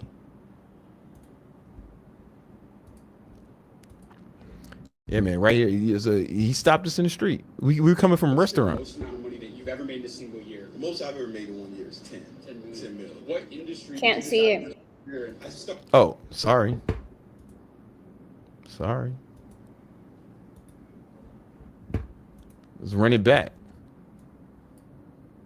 What's been the most amount of money that you've ever made in a single year? The most I've ever made in 1 year is 10 million. 10 million. What industry did you decide to pursue a career in? I started in online training. I was one of the pioneers in online training back in 08. You've been a business owner for over 10 years now. What's the greatest lesson that you've learned about entrepreneurship that you would pass on to someone who's starting a business in 2023? The more you sweat during peace, the less you bleed during war. When the C-19 and all that other stuff happened and some people were panicking, laying people off, I didn't lay off nobody. In fact, I started hiring people, right? Because I had prepared for those situations. And one of my mentors told me that the reason most businesses can't last 10 years is because there was a recession every 10 years, right? Everybody looks like a genius when times are going good. Only the real G's can handle it through the recessions. So what is the secret to being recession proof? And even though during those times, regardless of what's happening in the economy, what's the secret to surviving that? Well, in my opinion, I think it's one, just having a bunch of money or access to money, because that could be credit or it can be assets that you can take loans against. You want it to be liquid when the shit really hits the fan. Another thing is skills. I know no matter what, if everything hit the fan, I know how to market and sell well enough that I could just call one of my friends who has a business and be like, yo, let me sell for you or something, and I can make some money relatively quickly. Yeah, there's a lot of truth in those statements. That was well said by them. That was so yeah. There's a lot of truth in those statements. That was well said. Oh shit, my fault. By them. This video came out. So yeah, You playing the podcast back. Yeah, I was playing the live podcast. Ben said that it's hard to find rich people in NZ. I'm over here naming spots hey in man, Miami. if you're committed to that shit, then it's time. Oh, New Zealand. You probably got to leave Australia to do what you want to do. You probably got to leave that continent. Because not to say there's not rich people there, but y'all got a different sort of. The culture is different. I'm very familiar. Yeah, to do what you want to do, it's probably gonna be very difficult on that continent. Let me be honest with you. Y'all got that shit tall poppy syndrome. I know a little bit of this lingo. I don't even think if you did meet a rich person in Australia, he probably wouldn't even want to be on fucking your shit. Yeah, it's a different culture. You probably gotta move to do that. But you ain't got to do that. You married to this shit? Who gives a fuck? There's mad ways to make money. Unless this has been your passion since you was a little kid to do street interviews. And if that's the case, then you got to move, man. Follow your dreams. You got to get the fuck out of it. You're an immigrant now. Get to moving. Can't come here, man. We don't let white immigrants are cool. They'll let you in. They won't give you no hard time. All right, let's go. What else we got? Hold on. I want to address this one. NZ is a country, K. You never said NZ was a country. Yeah, I said they got to leave the continent. I think I said that several times. No, didn't I say they gotta Yeah. leave the I'm continent? just choosing violence. Yeah. No, I think I said I'm pretty confident. I said several times you got to leave the continent of Australia. I'm fairly certain that's what I said because I'm aware of. I, I took geography class. I know what's up. Anyway, let's keep going. All right, Ben says, appreciate the value for $10. The value you provide in super chats is a bargain. Hey, a lot of truth in that statement, brother. We have Blingo, Sub Legend. What app do you use to record reels? Fucking the camera app. Yo, I'm looking at like $20,000 worth of camera equipment. I got so much shit. And we use the iPhone almost every time to do reels. Like almost every time we use the iPhone. And just the phone app in that bitch. I mean just the camera app in stock, my nigga. Factory settings. What else we got?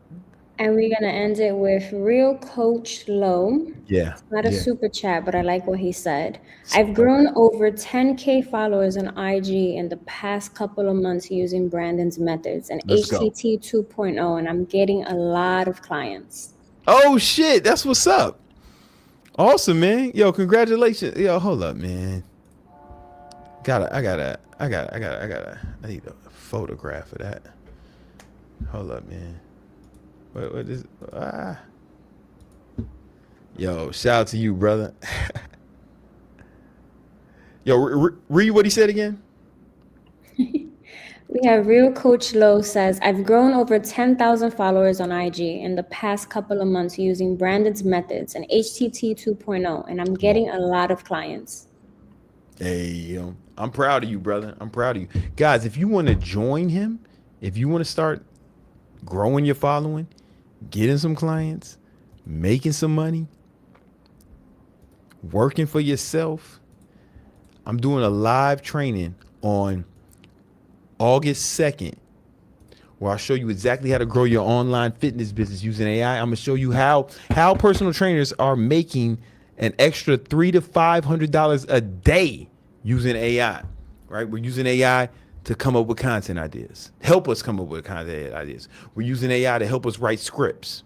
We're using AI to help us go viral, right? We're using AI to help us get clients, make sales, and we're using AI to help train our clients so they get great results. It's 100% free. Click that link in the description.